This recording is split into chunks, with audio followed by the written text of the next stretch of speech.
il est hors de question de contester les lois de la République. Heureusement qu'on les a. Si on ne les a pas, ce serait le désordre. Par contre, je dénonce l'absurdité, l'incohérence. Si vous voulez, il y a deux choses à préciser. En France, pour pouvoir installer une pharmacie, elle doit se trouver là-bas normalement. Elle doit se trouver là normalement, le premier local, à l'angle. Donc il faut 2500 habitants. Alors pour Lomperrier comptait, si vous voulez, au recensement dernier, 2470 habitants. Il fallait ce nombre d'habitants de 2500 pour pouvoir installer une pharmacie. En ce moment, on a atteint largement les 2500 habitants. Ce qui, j'appelle incohérent, c'est que le maire de la ville, en l'occurrence toute l'équipe, dont M. Snokowski, ne fait pas ça n'importe comment. C'est quand même un maire, c'est quand même un représentant de l'État français, et qui argumente, qui donne des chiffres basés sur la réalité. C'est pas du rêve. Alors, le calcul est simple, même si on était à 2400 habitants, pas loin d'ici à 300 mètres, il y a 3 bâtiments de 127 logements. Si on compte par 2, c'est 254. Par 3, on est à 317 personnes. Rajouté à 2400, on a largement le compte pour pouvoir installer une pharmacie. Mais seulement, bon, l'INSEE a qui la mairie a préparé un gros dossier avec beaucoup de sérieux, avec beaucoup d'arguments. Encore une fois, j'insiste, c'est pas une société privée, une mairie, hein, c'est l'État. Donc c'est pas fait comme ça, c'est basé sur des réalités qui donnent tout ça à l'INSEE, qui dit non, on va pas en tenir compte. Voilà. C'est quand même absurde. Oui, alors voilà. Pourquoi et comment l'INSEE peut ne pas prendre ces chiffres-là en compte? On ne comprend pas. Bientôt, chaque année, il y a l'ajustement de la population. Donc on s'est dit, tiens, avec ce dossier-là qui est très complet, on va donner à l'INSEE, parce que l'ARS, en fait, dit, tout dépend de l'INSEE. Il se jette la balle comme un balle de ping-pong. Donc nous, on se basait, tiens, on va donner les réalités à l'INSEE. L'INSEE dit non, il faut attendre le recensement, il faut attendre ceci ou cela. C'est une injustice par rapport à la population de Lomperrier depuis le temps qui demande une pharmacie. C'est ce que j'appelle aussi l'incohérence. Voilà, tout simplement. Alors, la première chose, c'était cette histoire de 2500 habitants. La deuxième, c'est la loi de la répartition des pharmacies en France. Il y a une loi qui est sortie, qui était validée en 2018, pour dire qu'il faudra harmoniser les pharmacies en France, sur le plan géographique. À Dammartin, pour résumer, il y a 3 pharmacies. À Lomperrier, il n'y en a pas. Et quand j'ai fait ma première demande il y a 2019, l'ARS dit « Ah, c'est bien le cas qu'on vise justement pour répartir les pharmacies sur le territoire. » C'est la réponse de l'ARS que vous avez eue, qui était plutôt contente que... Plutôt contente, je peux vous prouver ce document-là. Je dis « Chouette, c'est bien, mais malheureusement, en ce moment, c'est pas le cas. » Non, il faut attendre les 2500 habitants. C'est encore une fois une grande absurdité par rapport à la population de Lomperrier qui a besoin de ce service-là. Il n'y a pas que Lomperrier d'ailleurs, parce qu'on n'est pas loin ici de Villeneuve, on n'est pas loin de Ménil-Amelot. Tout ça, Moussil-Vieux, tout ça, c'est un service. D'abord, dans un premier temps, l'ARS a dit d'accord. Ouais. Ensuite, elle a dit non. Elle a dit non. C'était quand ça? 2016, j'ai déposé ma première demande. Ça ne remonte pas d'aujourd'hui. Hein. Pour ouvrir à Lomperrier? Pour ouvrir à Lomperrier. D'accord. Mais bon, je peux vous raconter l'histoire parce qu'au début, en fait, en 2000, je ne sais pas, tu te rappelles, 2007, 2008, j'ai demandé à créer une pharmacie à Lomperrier. À l'époque, le quota était de 2000 habitants, on était à 1700. Ils ont refusé.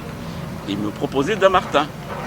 Écoutez, si c'est le cas, c'est un peu absurde parce qu'il y a déjà 2 pharmacies à Dammartin, mais comme c'est la loi, donc j'accepte, dans le but plus tard de revenir sur Lomperrier. Voilà. Entre-temps, donc les choses avancent, on approche les 2500 habitants. Bon, manque de peau, je ne sais pas si c'est important de le stipuler parce qu'avec le recensement qui était fait, donc il y a un petit peu quelques petits problèmes, mais les 2500 habitants, on a atteint depuis très longtemps. Et surtout maintenant, on a largement les 2500 habitants, on approche même les 3000 habitants, et avec tous les projets qui est là, seulement ça on n'en parle pas. On parle seulement d'un seul projet, les bâtiments, où on peut apporter 317 personnes. C'est tout, c'est suffisant pour avoir les 2500 habitants. Les 2500, on les a, puisqu'il y a eu un recensement. Et au recensement, on a les communautés des gens du voyage sédentaires, qui sont sur la commune de Dompierrier. C'est 90 familles, 250 personnes qui ont refusé de se faire recenser. Parce que, je veux dire, ils demandaient l'eau, l'électricité, et c'est des zones qui sont un peu sensibles. On ne peut pas leur donner l'eau, l'électricité, et puis ça ne dépend pas que du maire de la commune. Donc ils ont refusé de se faire recenser. Donc on a perdu ces gens qui étaient, je veux dire, c'est pour ça qu'on a perdu des habitants sur le village, mais ils ont toujours été là, il y en a même plus. En plus, Michel vient de parler des logements sociaux qui sont à peu près à 70% habités, mais on a ici des hôtels, comment on pourrait appeler des hôtels sociaux. C'est quand même des gens qui viennent, il y a à peu près qui représentent plus de 100 chambres. Est-ce que c'est comptabilisé dans la population? Non, c'est pas comptabilisé tout ça. Et donc c'est quand même des gens qui ont besoin qui se soignent aussi, qui ont besoin de soins. Ouais. Donc voilà. Et donc là, après, on a monté un dossier, etc. On a été voir tous nos politiques, les députés, les sénateurs, le président de région, etc., qui ont pris quand même, ils ont pris du temps quand même pour regarder. Ils ont essayé de faire remonter l'information. Mais on est face à l'administration. L'administration, l'INSEE dit, nous, vous n'êtes pas 2005, de toute façon, nous, on n'ouvre même pas le dossier. Il faut être 2005 pour, et là, non, enfin, ils n'ouvrent pas le dossier. Voilà. Donc, droit à une pharmacie. Non, ça c'est l'ARS, mais l'INSEE, elle, de toute façon, nous, on ne bouge pas. Donc on disait, bon, on va attendre un petit peu parce qu'il y a le recensement. Mais là, avec l'histoire du Covid, la Covid, on a perdu une année parce que le recensement recule d'une année. Ouais. Donc, ça fait... Parce que les gens n'ont pas pu être recensés... avec le Covid, oui, je sais pas comment... Enfin, on aurait dû être recensés, et là, ça sera en 2022, et les chiffres, on les aura en 2023. Donc voilà, et donc l'ARS, lui, regarde les chiffres de l'INSEE. Les chiffres de l'INSEE, c'est on n'a pas 2500 habitants, donc vous n'avez pas le droit d'ouvrir une pharmacie. Enfin, et c'est la boucle. On n'arrive pas, et c'est ce que tu disais tout à l'heure, c'est l'absurdité voilà, et manque de logique. Voilà. Et en attendant, on nous demande, nous, l'État nous demande de revitaliser nos centres-villes, enfin, d'aménager, etc. Nous, c'est ce qu'on fait. On avait un centre commercial, un petit supermarché, Carrefour Market, qui est parti à Saint-Marc pour faire un hyper. On s'est retrouvé avec une friche, industrielle, on s'est retrouvé une friche. On a monté un projet, enfin on leur a dit qu'on était intéressés, etc. Aujourd'hui, on a quand même 22 cellules, 22 commerces qui vont s'ouvrir à Dompierrier. Il y a à peu près 70% des locaux sont pris. Donc là, nous, la pharmacie, c'est quand même... la pharmacie et la boulangerie, c'est le point fort. Enfin, c'est le phare. C'est essentiel. Ouais. Ah oui, c'est un phare. Et puis, il y a aussi l'aspect financier. Michel, lui, il paye il est propriétaire, mais enfin, tu as des charges à la Martin. Ouais. Là, il a réservé ce local, il y a un loyer à payer. Il ne peut pas garder un local vide pendant 3 ans, il va être en faillite.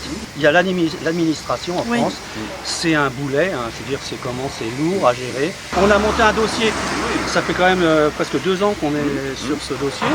On a tapé à toutes les portes. Donc là, on ne sait plus.